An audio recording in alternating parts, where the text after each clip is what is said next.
أعوذ بالله من الشيطان الرجيم.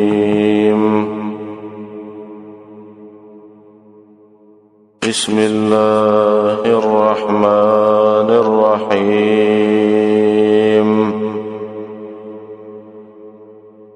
أولئك على هدى من ربهم وأولئك هم المفلحون.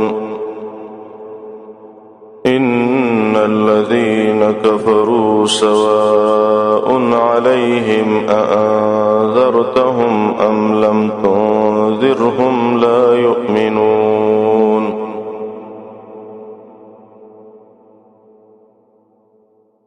سورة البقرة تاولی سی اول باب شروع.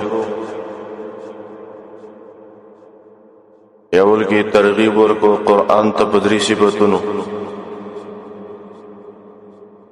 تاغی نرست بے د متقین ډلې ذکر لو تاغی 5 صفات. یو متقین به ایمان بالغیب لري، دیم به د منځ پابندي کوي، او دریم انفاق به کوي د الله په لار، او څلورم ایمان به لري په قرآن او په مخکنو کتابونو، او پنځم آخرت په ورځ باندې به یقین ساتي. نن پنځم نمبر آیت کې نتیجه ذکر کوي. یو سړی به وایي چې ما دغه صفات ځان کې پیدا کړل، پیدا به څه وشي؟ الله یې پیدا ذکر کوي. شپږم نمبر آیت نه وروسته دویمه ډله ذکر کوي، هغه ډله د کافرانو، او بیا به درېیمه ډله ذکر کوي، هغه ډله د منافقانو. اتم نمبر آیت نه د هغوی به 15 صفات راوړي، او آخر کې 2 مثالونه ذکر کوي. اولئک علی هدى من ربهم، دغه صفتونو والا الله وایي په پوره هدایت دی، من ربهم طرفا د رب د دوی نام. دی آیت کی ذکر کئی بشارت دنیوی و اخروی. دنیوی جزام ذکر کئی علی هدن، اخرویم ذکر کئی المفلحون مانا کامیاب دی. اولئک دا اسم اشارہ دا پسیغی دا جمع سرا ټولو ته شامل دی.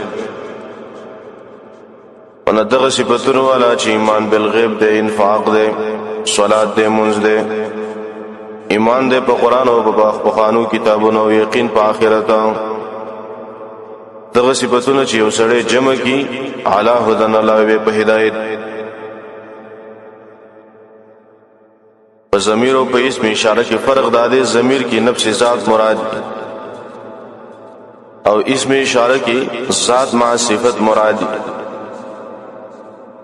اولئک منا دغه صفات والا که صحابه او که نور خلق یو دا صفات په کې راجمع شو، علی هدن دی په هدایت دی.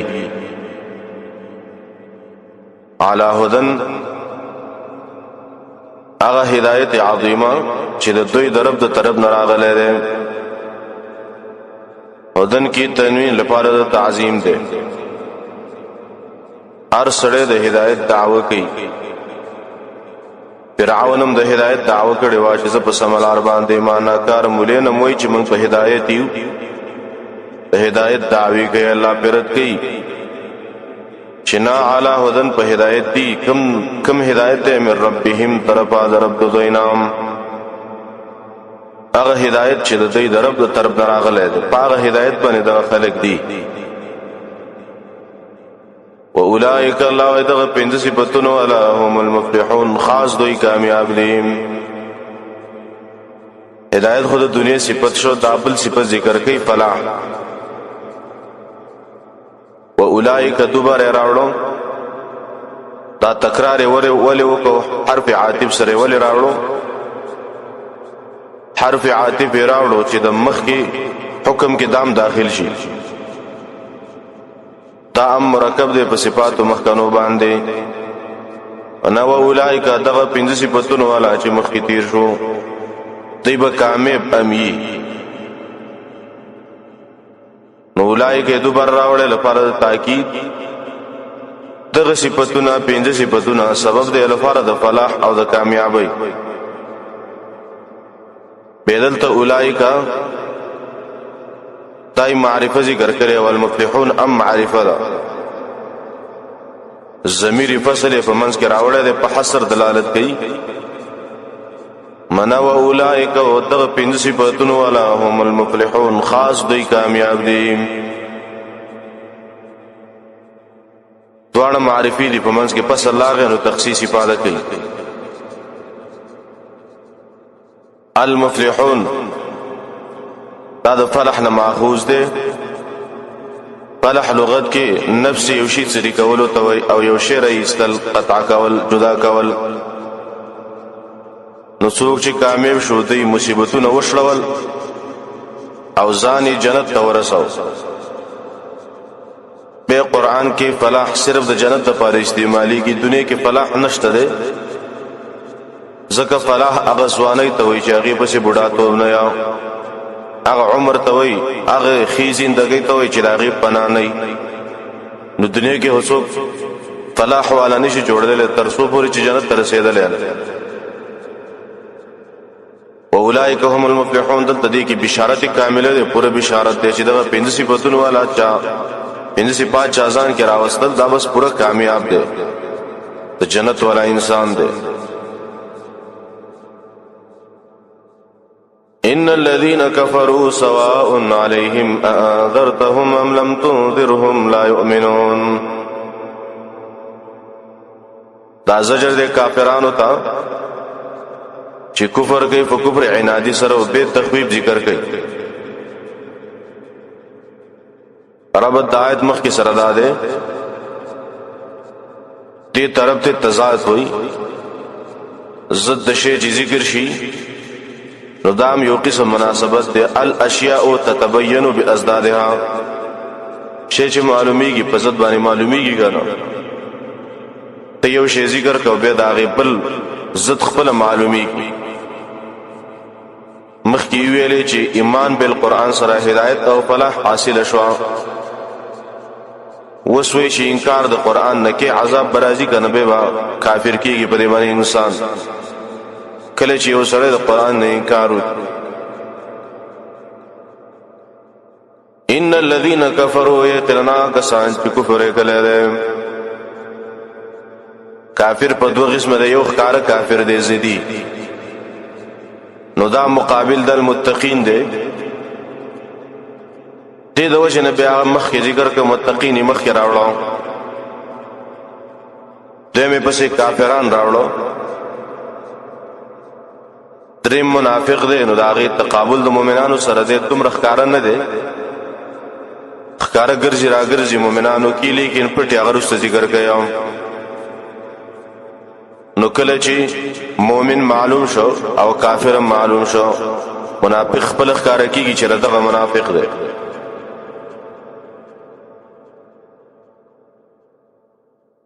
دلتا ان الذين كفروا دای په عطف سره ذکر نه کوي چې و ان الذين كفروا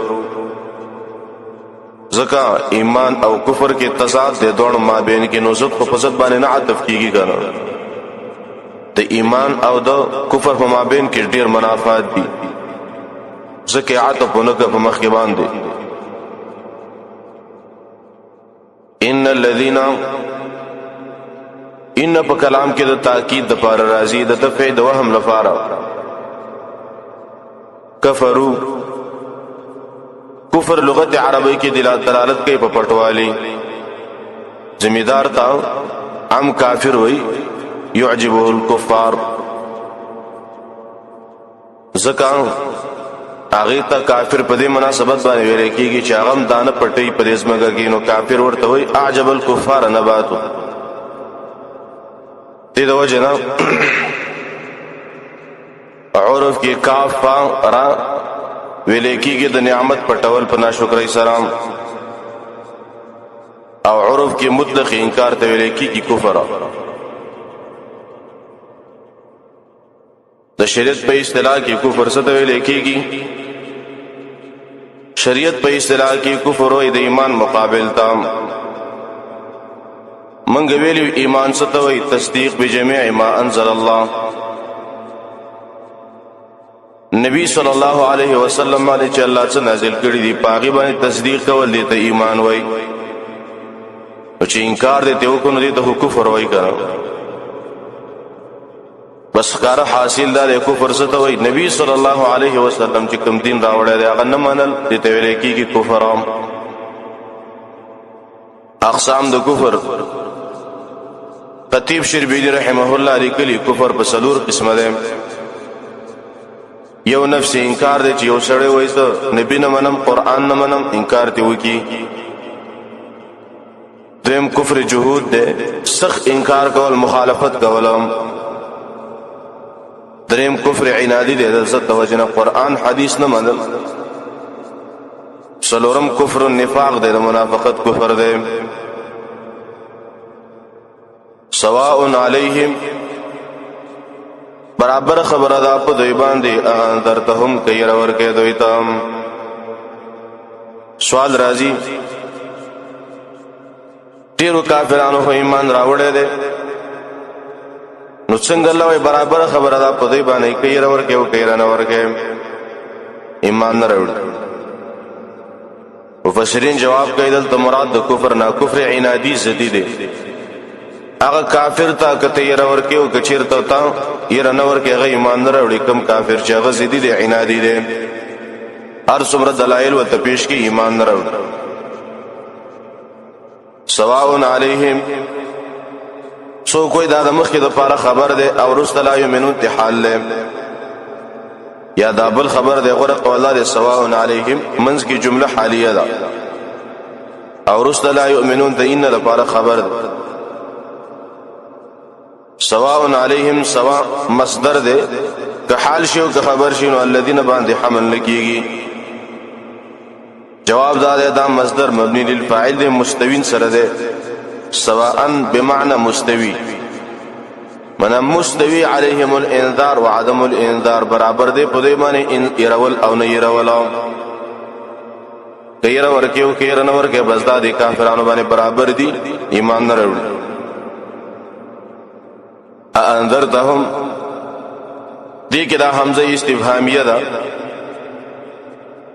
او دلته دې دویمه حمزه چې دا حمزه د باب افعال ده.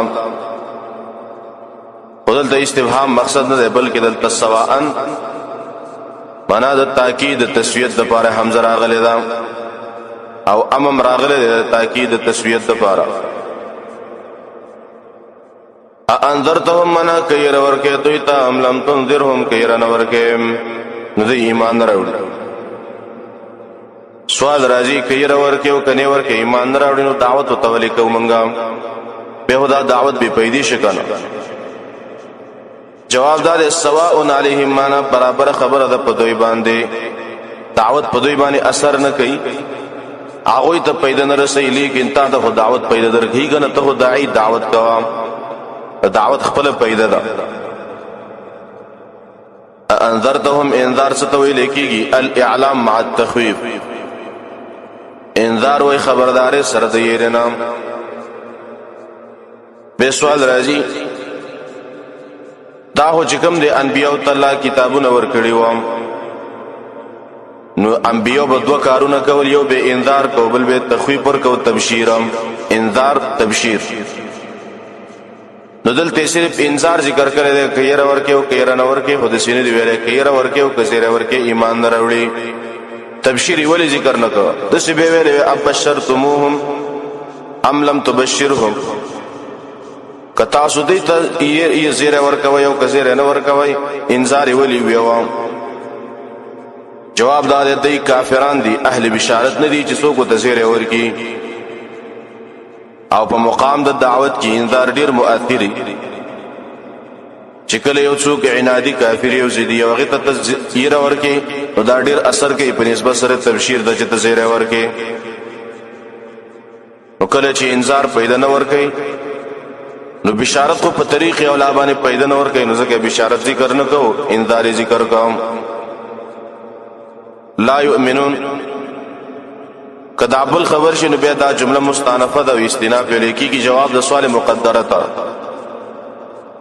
دلته مخکې ویلي انذار او عدم انذار برابر دي، نو هغه عدم انذار د انذار په شان دی او که انذار د عدم انذار په شان دی.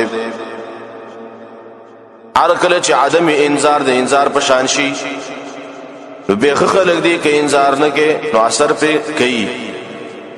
نو لا یؤمنون کی اشاره ده ته چې انذار د عدم انذار په شان دی، انذار هم پیدا نه ور کوي پاتې عدم انذار. به سوال راځي دلته الله فیصله وکړه چې دوی ایمان نه راوړي، نو آیا د دوی په ایمان نه راوړلو باندې به الله راضي؟ جواب دا دی دلته الله موږ ته اخبار خبرداري راکړي دی، اخبار مستلزم د رضا لپاره نه یو. الله موږ ته ویلي چې دوی ایمان نه راوړي، نو دینه خدای نه لازمي چې الله دې په عدم ایمان باندې راضي. لا یؤمنون منا ایمان خو نه راوړي، او بل ځکه الله وی ولا يرضى لعباده الكفر، الله د خپل بندگانو لپاره کفر نه خوښوي. او اخبار دې په اعتبار تقدیر سره، او تقدیر علم خو زموږ سره نشته، دې علم د الله سره دی. ختم الله على قلوبهم وعلى سمعهم وعلى ابصارهم غشاوة ولهم عذاب عظيم. دی آیت کی تخویف دنیوی و اخروی نرست ذکر کیا، دا تخویف دنیوی شو او تخویف اخروی پس د زجر نامخ کی زجرو. اس دی آیت کی تخویف دنیوی ذکر کئی تخویف اخروی. ختم اللہ ختم علیکی کی پلغت عربی کی یو شی اخر تر رسول لکه خلک وی کتاب می ختم ک معنا اول نه تر اخر ته ورسو، پلانې کار می ختم کو معنا اول نه تر اخر پورې می وکاو. ختم په لغت کې دی ته وی ختم په معنا د مهر سره مرাজি دي ته لازم عرفي وی شی چې اخر ته ورسیږي نو مهر په ولګي کنه خلک په مهر وی. کتاب اخر سره ته ورسید مهر په ووا، عارضه اخر سره ته ورسېدل مهر پیوي او عارضه دیو کتلا الکټا پیغام دته مهر وای. اصطلاح کې مهر ستوي انسداد الشيء من جميع جوانبه، یو شی د ټولو طرفونو نه بندول دي ته ویل کیږي محرم. ختم الله دلته د ختم نسبت شوه دی الله ته چې الله په مهر لګولې دي، سنن ول الله بند کړی دي. اهل سنت والجماعت مسلک دا دی چې خالق د خیر او د شر الله دی، خو لیکن کسب د شر الله نه کوي، قبیح کارونه الله نه کوي، الله داغي کسب نه کوي، بلکې قبیح کارونه انسان په خپل اختیار سره کوي. دي انسانانو ته الله دولاري خودلې دی، یو د ایمان بل د کفر. الله تعالی دې چې ګوره د ایمان په لار باندې راشه، دا انسانان په خپل اختیار باندې د کفر لار غوړي کی، په دې کې خو الله مجرم نه دی بلکې دا جرم دی په خپل کوي. ختم الله دا یا د مخې د لپاره علت دی، لا یؤمنون ایمان نه راوړي ولې ځکه الله په مهر وهلې دی. بلکې قرطبی ابن کثیر دې ذکر کوي امت اجماع کړي د پدې باندې چې الله دلته چې کوم دی پدې چې الله نسبت د ختم او تبع ځان ته کړي دی، الله په مهر لګولې دی د دې پرې ژوند باندې دا په طریقه د جزا ورکولو د کفر سره کوي. دا خلک دومره کافر دي زدين دي عنادین دي چې الله په اخر کې مهر ایسته وو ایمان نه وروړي دوی، نو دوی ته الله سزا ورکړه د دې د کفر ایمان نه وروړي. نو چې ایمان نه وروړي نو ختم ولا پکار دی اخر کې پیسته مهر الله وو چې بالکل ایمان دی نه وروړي. نو علی قلوبهم علی راضی لپاره تاکید د ختم د تراغله د احاطه لپاره ما نزل زل کی چکم دے خالص نشته دے، قلوبهم د قلب نه دے، قلب دا هغه اندام دی چې د انسان د سینې چپ طرف ته دی. او حدیث کې راغلی نبی صلی الله علیه وسلم فرمای ان فی الجسد لمضغه، په بدن کې و ټوکړه دا اذا صلح صلح الجسد كله، کله چې دا و ټوکړه روغ شي پاک شي جوړ شي ټول بدن سره جوړي. واذا فسدت فسد الجسد كله، کله چې دا یو ټوکړه خراب شي ټول بدن سره خرابيږي. پیدل ته سوال راځي نو په کوم مسله چې اکه مسله چې او هغه کوم ټوټه ده نو پاغي باندې د مهر څه فائدہ ده؟ جواب اهل علم وایي د ذکر د قلب د مراد د عقل له ذکر د محل مراد د حال په دې عقلونو الله مهر والده. وعلى سمعهم دا عتب دې په علی قلوبهم باندې ختم دلان دې من مهر الله لګولې دې په دې زړونو باندې. وعلى سمعهم په غوګونو باندې مهر لګولې دې. سمع دا قوت سامعه وي او مواضع د سمع تام وي چې غوګونه دي اوریدل په کوم ځای باندې کیږي هغه په غوګونو باندې کیږي کنه. دلته د سمع نه مراد مواضع السمع هغه زینا چې اوریدل پکېږي مضاف حذف ده. بدلته اذانهم ونویل وعلى اذانهم د دې په دې غوګونو باندې او مواضع ونویل صرف سمع ویل اشاره ده ته وخت کړ شي نو به هم سمع کوي کنه. نو دلته صرف اوریدل ویل وعلى سمعهم معنا اوریدل زید دویم وګو په کوم ځای باندې خبري اوري په غوګونو باندې. نو قوت سامعه وی چې کله وخت کړ شي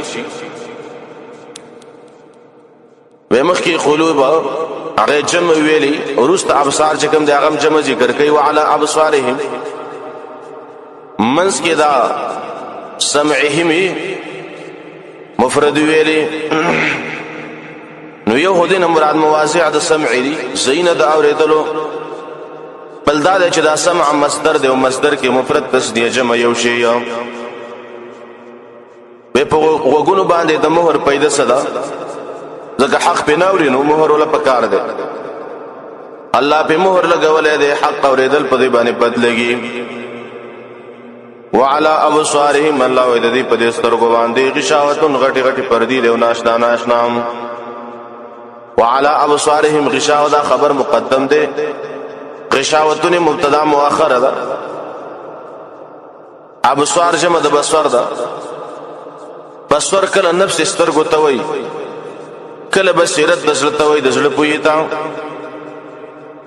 ابصار کله بصیرت قوت ته وای قوت د لیدلو تا کله نفس سترګو ته وای. على ابصارهم معنا سترګیا قوت د لیدلو. غشاوتن معنا پردی دی په دوی باندې.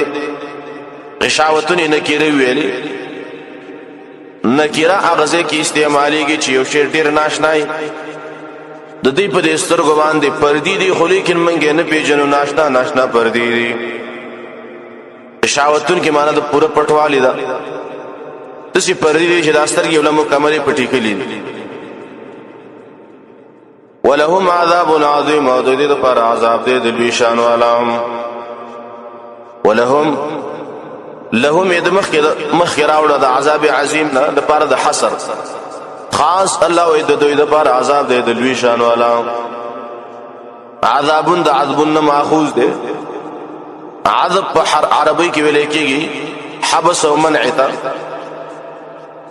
وګو ابو تم عذاب ویل کېږي زکات تند منع کوي کنه چې تند منع کی. وس عذاب ته عذاب ولي وای زکه صاحب د عذاب د ارخير او د راحتنا بنشي کنه داغه بدن ته استبه برخي شدار راحت او دار خیرنا ځکه عذاب ته عذاب وای. عذاب کله د دنیا مصیبت تام وای لکه ایوب علیہ السلام ویلی منسب و عذاب رب ما ته تکلیف را رسیدلې دی عذاب را رسیدلې دی. حالت مصیبت د دنیا مراد دی د عذاب نام. عظیم دلالت کوي په دې شدت د عذاب او خیر مراد ده هغه سزا چې په ګناہوں باندې مرتب یم.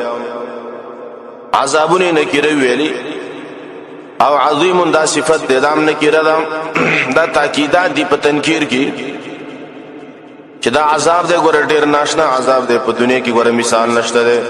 عظیم معنا د عظیم الشان عذاب ده ګور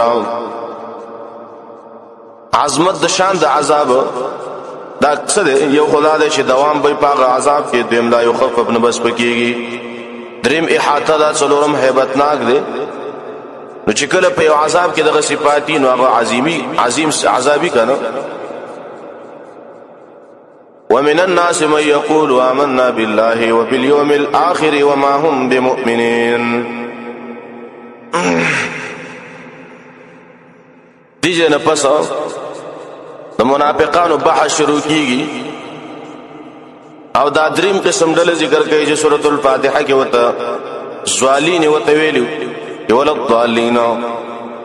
دا زوالین ذکر کوي منافقان. د منافقانو پنځل صفات راوړي. منافقان چې د منافقانو صفات اکثر چې قران کې ذکر کیږي په مدني سورتونو کې ذکر کیږي ځکه مدینه کې منافقان ډېر دي. منافق په دوه قسم دی، یو اعتقادي منافق دی بل عملی منافق دی. اعتقادي منافق په دوه قسم دی، یو دا دی چې ځل کې انکار محضی، دیم هغه منافق دی چې ځل کې شکی. نو ارچ انکار کوي او ارچ شک کوي، دا دوه کافران دي، د دین نه وتی دي. مدینه کې منافقان نه یریدل. کله چې نبی صلی الله علیه وسلم راغ يهودان مسیدل، مدینه کې منافقان مسیدل، دوی نه یریدل د نبی صلی الله علیه وسلم نه. کله چې نبی صلی الله علیه وسلم په بدر کې د مکی مشرکان مردار کړو، دا منافقان به ویریدل یلکه د نبی نه غوړیره پکار ده. ومن الناس الله وای باز د سپکو خلقنا تحقیر دے دے کې من یقول اسوق دی چې وای من وای آمنا بالله، من ایمان راوړل په الله. آمنا بالله عملی منافق دا ده چې عقیده کې کفر شرک نه او اعمال د منافقت پکې دي، ته عملی منافق وای. لکه نبی سلام فرمایي اذا حدث كذب، کله چې خبرې کوي دروغ وای، کله چې وعده وکي خلاف کوي او کله چې خبرې کوي نو به پکې کنځلې کوي. دا د منافق صفات دي. نو حکم د عملی منافق څه دی؟ من مؤمن دی، خو ارچ منافق اعتقادي دی، عقیدی منافق دی، په عقیده کې نفاق دی، هغه کافر دی. بیاغي سره به جهاد او جنگ کېږي او کنه. حدیث امام بخاری رحمه الله راوړی دی، نبی سلام په ویلي کزه د منافقان مړ کما قتل کم. خلق وایي چې دا نبی له ونه شوی د خپل ملګری وجني. دلته الله د منافقانو پنځل صفات راوړي. نور قران کې نور صفات راوړي تفصیلا. دلته د منافقانو پنځل صفات کم دي. یو صفت ادا ده وما هم مؤمنین، ایمان د زړه نه راوړي. دویم صفت به ذکر کې یخادعون الله، د الله سره دوکه کوي. دریم صفت به ذکر کې وما يشعرون، د شعور نه لري، پوهه نه لري. څلورم صفت به ذکر کې فی قلوبهم مرض، پسونو کې مرض ده. پنځم صفت به ذکر کې بما كانوا یکذبون، دروغ وي همیشه. شپږم صفت به ذکر کې انما نحن مصلحون، فساد نوم د اصلاح ورکیا. اوم صفت به ذکر کې هم المفسدون، الله وي فساد کې منافقانو. اتم صفت به ذکر کې کما امن الصبح، صحابو پس پوچھ رد وي، هغه ته سپک خبرې کوي، هغه ته سپک ښکاری. منافق صفت ده. نهم صفت د منافقانو د هم الصفحاء، خپل قبقلان دي. لسم صفت به ذکر کې لا يعلمون، نه پويږي. یو لسم صفت به ذکر کې قالوا اننا معكم. منافقان مؤمنان ته موږ تاسو ملګری او ځل کې ملګرته نه یو. دولسم صفت انما نحن مستهزئون، مؤمنانو په ټوکی کوي منافقان. دیارلسم صفت په طغیانهم بنا سرکشان دي دا منافقان. څوارلسم صفت به ذکر کې اشترا او ضلاله گمراهي واغسلا. پنځلسم صفت وما كانوا مهتدين، د هدایت ولا نه دي. دا پنځل صفات دي دلته راوړي د منافقانو. په دې ټولو صفاتو رجع درې صفاتو ته کېږي، لکه څنګه چې د متقینو اصلي درې صفاتو، د کافرانو دریو، دغه رنګ د منافقانو اصلي صفات درې دي.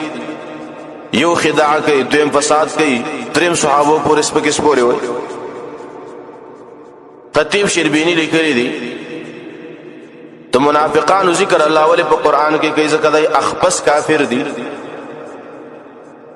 یو په دې منافقانو کې کفر دی، بل کفر سره ډېر ناکاره عملونه کوي ځکه ډېر خبيثان کافران دي منافقانو. به پاول کې تعریف د منافقت، منافق چاته ویل کېږي؟ منافق هغه چاته ویل کیږي چې په خله باندې اقرار کوي خو لیکن په ځل کې هغه شان نه یا په خله وایي زه مؤمن یم په خله مسلمان ته وایي استعمال غره یم په خله چې کومه خبرې کوي او په ځل کې نه دي ته وایي منافق. ومن الناس دا عتب کو په مخ کې باندې ان الذين كفروا باندې عتب دي زګد کافرانو سره د منافقانو مناسبت شتا منافقانم کافر دي او کافرم کافر دي نو ومن الناس کې و بعاطفه ذکر کو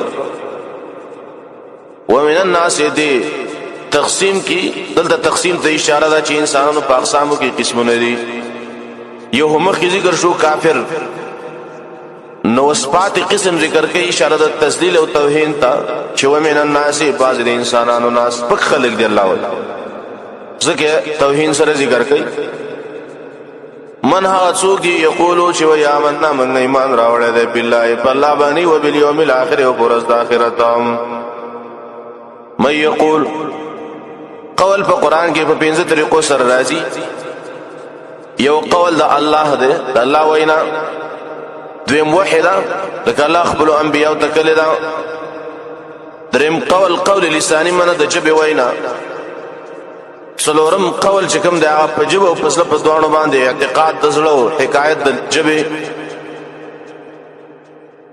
پنځم د قول سله کې چې علی راشي بیا د اختراع د پاره راځي د دروغ د پاره یقولون علی الله الله باندې دروغ وای دلته قول لسانی مراد د مؤمن به دو ذکر دي به سوال لږ چې یو سړی صرف دا دو منین واه مؤمن کې دی نشي کنه جواب دا د ذکر د دو مستلزم د ټولو ایمانیات دلاره سړی په الله باندې ایمان راوړي پرز د آخرت بس ټول ایمانیات دې کرال ځکه ایمان بالله مبدا د ایمانیات دا منتها د ایمان بالاخره دا مسجد ټول ایمانیات رال په منافق وي چې د مؤمن ما چې دا اول تر اخره پر ټول ایمان ما کې شته الله پرد کوي وما هم بمؤمنين الله ولې دا منافقان ایمان راوړل کې د سلام وما هم بمؤمنين دا یا جمله حالیه ده حال دا دی چې د مؤمنان نه دي سوال مخ کې هودي اقرار ذکر کو چې امن نامنګ ایمان راوړل په الله دا هو تعارض دی دوی مؤمنان او الله وي د مؤمنان نه دي جواب دا دی اثبات د یو ایمان دی او نه په بل ایمان دا ایمان کې یو جز د اقرار بل جز د تصدیق قلبي د دوی خو اقرار شته دی چې آمنا بالله په جواب باندې موږ مؤمنان یو لیکن سره کې تصدیق نشته دی دلته چې الله نه په ایمان کړی دا تصدیق قلبي کړی دا چې رد په زونو کې تصدیق قلبي نشته دی وما هم بمؤمنين معنا مراد دین دا ده چې نه دي دوی تصدیق کوونکي پزړم اقرار کله کله زائل شي شرع کې لکه قران کې الله الا من اکره وقلبه مطمئن بالایمان یو سړي په چاټ ټوپک راوغستو په دې سره ولونی او چې شابه د کفر کلمه ویوا او د کفر کلمه ویل دا حالت د اکراه ده خیر ده ودی وای پیته د خپل دین کې شکم ده او اپشي په خپل اقرار وکي زله کې خو شکم ده یقین هغه صفات دي په ایمان باندې او تصدیق د قلب په صورت سره بنزایل کیږي چې کله تصدیق د قلب د سره تصدیق په ایمان کې زایل شنو بالکل سره د ایمان نخره څنګهاليږي ایمان دیوزي وما هم بمؤمنین کی تاکید ده چې ګور څوک په دوکه نشي الله وایي دی ګور مؤمنان نه دي چې په خلی باندې وایي چې موږ مؤمنان یو موږ دا یو موږ هغه یو الله وایي دی ګور د زړه دا خبرې نه کوي د زړه مؤمنان نه دي يخادعون الله والذين آمنوا وما يخدعون إلا أنفسهم وما يشعرون دی آیت کی زجر دی منافقانو تو دو صفات قبیحہ ذکر کئی دی منافقانو یو خداع دوکا کول دیم عدم شعور بالخداع پا دی خبل خداع و دوکا بانی پوئیگی نا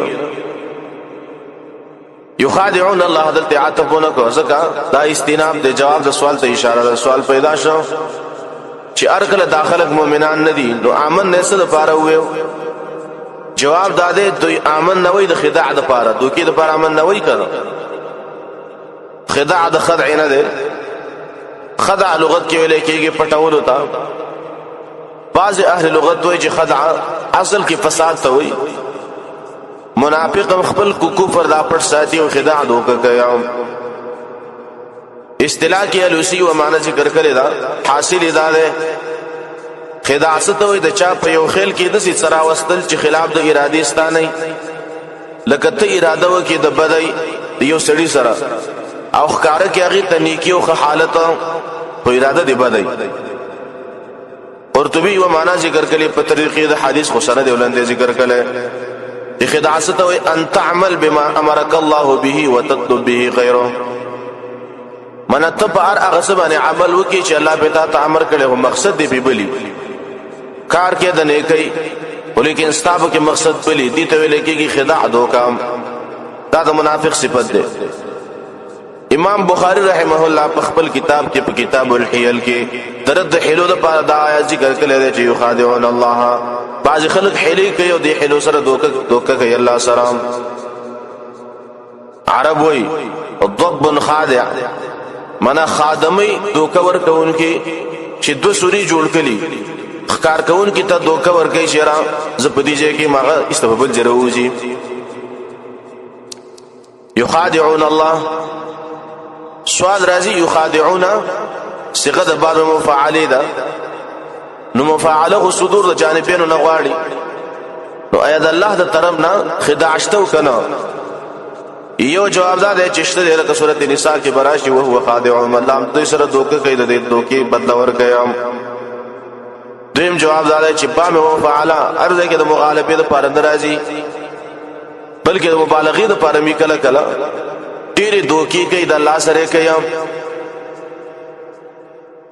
به بل سوال راضي خدع ہوئے لیکيږي پټواله تا نو الله نه پټيږي کنه جواب دا ده یخادعون الله بزعمهم دوکه کوي د الله سره خپل ګمان باندې د سوي شرمن الله له دوکه ورکو حالان کې الله له څوک دوکه نشي ورکوله الله ستاسو پر زبان عالم دی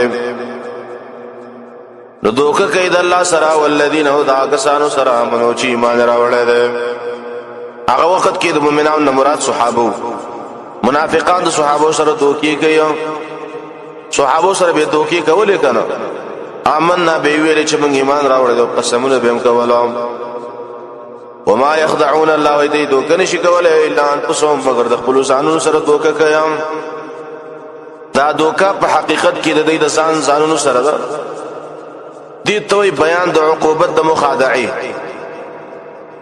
عقوبت د خداع ادا شي دا دوکه ورسان دوکه ځان ته متوجي ده بل چا سره دوکه نشي کولای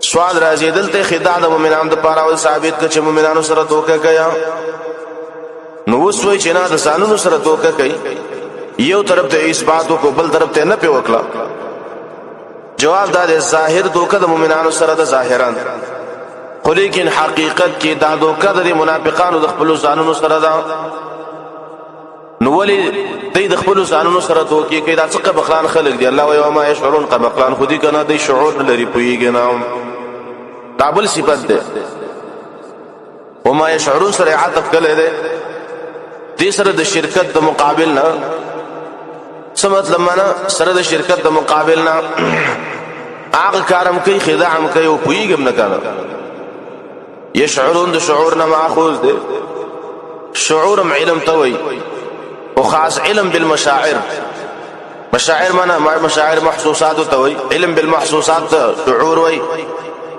فنفي د شعور سره د دې سړي لکه کل انعام د سارو په شان دي د چرپیانو په شان دي نه پويږي د شعور نه لري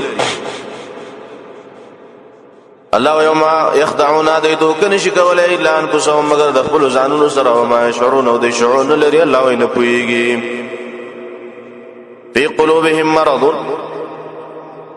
فزادهم الله مرضا ولهم عذاب أليم بما كانوا يكذبون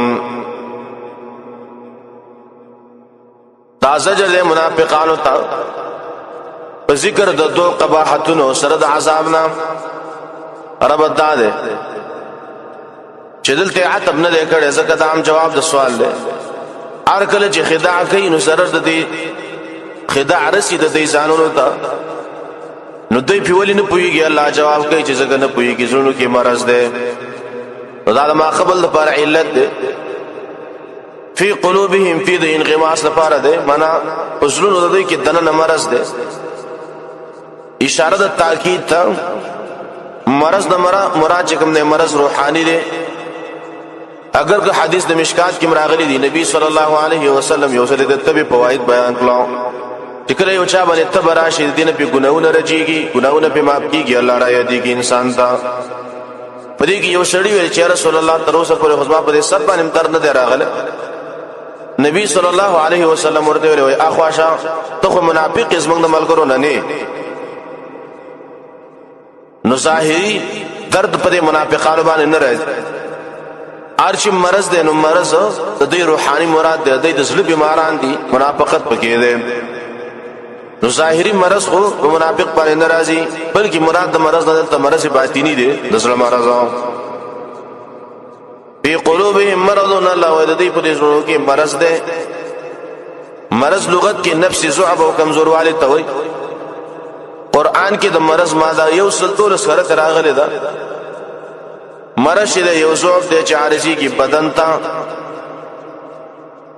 چې بدن د اعتدال مناسبه نه وباسي، دې ته مرض ویل کېږي. که علاج مناسبه وشي نو روغ بشي، او که علاج مناسبه ونشي نو دنیا ژوند به ختم کیستا. بل مرض روحاني دې. مرض روحاني څه ته وایي؟ هغه مرض روحاني هغه ضعف د عقیدې ته وایي، د عقیدې کمزوروالی ته وایي، او د اعمال او د اخلاق ته انسان د اعتدال شرعي نه وباسي. او که علاج په قران سره وکړي مرض به ختم شي، که علاج ونه که جهنم ته بځي. د مرض روحاني مصداقات څه دي؟ مرض روحاني څه ته وایي؟ مرض روحاني یو جهل له، بل جبن دی، بوزدلی دا، کسل له، سسوال بخل له، دغه نفاق د ریا دا وغیرہ. دا چې کوم دی هغه مصداقات دي د مرض روحاني. مرض روحاني دغه ته وایي کنه. مرضون معنا مرض دی د شک یا د ریا، یا مرض داده معنا دوستانه کول د کافرانو سره د وجه د یېرنا. کافر سوال وي موږ دوستانه کو، منافقان وي ځکه وي موږ تیری کو کړ. په قلوبهم مرض، الله ودې په دې زړونو کې مرض دی، معنا جهل دی، کینی دي د مؤمنانو سره وغیرہ نور مرضونه پکې دي. فزادهم الله مرضا، فزید کې الله زید دي کې الله تعالی د دوی مرض. دا اشاره کوي الله د منافقانو عناد ته چې دوی دومره زیاته کوي. الله د دوی مرض په قران کې راولې غلو. سبب د مرض یې څه ده؟ په څه باندې دا مرض زیاتېږي؟ نو قران چې څومره زیات نازلي کې د دې د مرض سره یې اضافه کیږي، منافقت یې اضافه کیږي. امام قرطبي وایي دلته دا فزادهم الله مرضا دا خیری ام دی وایي یا الله مرض دې زیات کې، فزادهم الله فزید کې الله تعالی مرضون د دې مرضام. ولهم عذاب الیم، دا مز کی تخویف اخروی ذکر کړي. ولهم الله وایي د پاره عذاب الیم، عذاب دې درناک بما كانوا یکذبون، په سبب د دې چې د دروغ وي همیشه. علیم دا وزن فاعل له، مؤلم معنا درد ورکون کې زړه تا. بعض مفسرین لیکلي دي چې علیم وزن فاعل له په معنا د فاعل نه راځي. علیم سمانه درد ورکړی شوی. سوال راځي عذاب له دردونه نه دی ورکړی شوی، عذاب خپل درد ورکړي. به وای دا صفت د مبالغه لپاره د عذاب د سخت دی، لکه درد خپل درد ورکړي شي. نو عذاب کې خپل عذابي عذاب له نور عذاب ورکړي شي، نو سخت زید شي کنه. قرآن کې د منافقانو لپاره علیم ذکر کوي او د کافرانو لپاره عظیم ذکر کوي. مخکې ویلي ولهم عذاب عظیم، د کافرانو لپاره کې چې داخله لپاره عذاب عظیم دی. منافقانو لپاره کې وایي چې د لپاره عذاب علیم دی درناک. او دا کافرانو کفر چې له غخکاره دی او غټ دی، ځکه هغه غټ عذاب ذکر کوي، ښکارا عذاب. د منافقانو نفاق پټي نو درد او تم پټ ورګي، ځکه درد باندې انسان خپل پويږي بل چاته پته نه لګي. زمونږ یو استادو هغه شبکه شاګرد وو، نو هغه به د سکارو کو په دې وخت به ول زور وکړو، وایي عذاب علیم ورکو. عذاب علیم دي ته چې بل چاته پته نه لګي، او صرف دې ته پته لګي چې رماته تکلیف ده. نو منافقان له چې الله عذاب ورکړي بل چا ته پته نه لګي صرف هغه ته پته لګي چې د اسمانه پر عذاب دی عذاب الیم دی ته وي بما كانوا يكذبون په سبب دې چې دوی دروغ وي همیشه دا سبب دی لپاره د عذاب الیم دلته چې کوم دی بما كانوا کی پای سببیه ده او ما مصدریه ده او ارچ کان ده نو کان داخل دی په فعل مضارع باندې کله چې کان داخل شي په فعل مضارع نو به استمرار پیدا کوي منا په سبب د همیشه دروغ ویلو منافقان العذاب الیم دی ولی زکه همیشه دروغ کوي کنه به کذب د منافقان عام دی مخکی ویلی آمنا بالله دی کوم کذب دروغ ویا په عام حالاتو کې دروغ وای خداع هم کوي دوکي مور کوي ټول دروغجن دي منافقان به کذب دروغ ویل دا ګناه کبیره ده څوک چې دروغ وای دا مرتکب دا فاسقي نو کله چې یو سړی دروغ وای دا د منافقت صفت هم شکره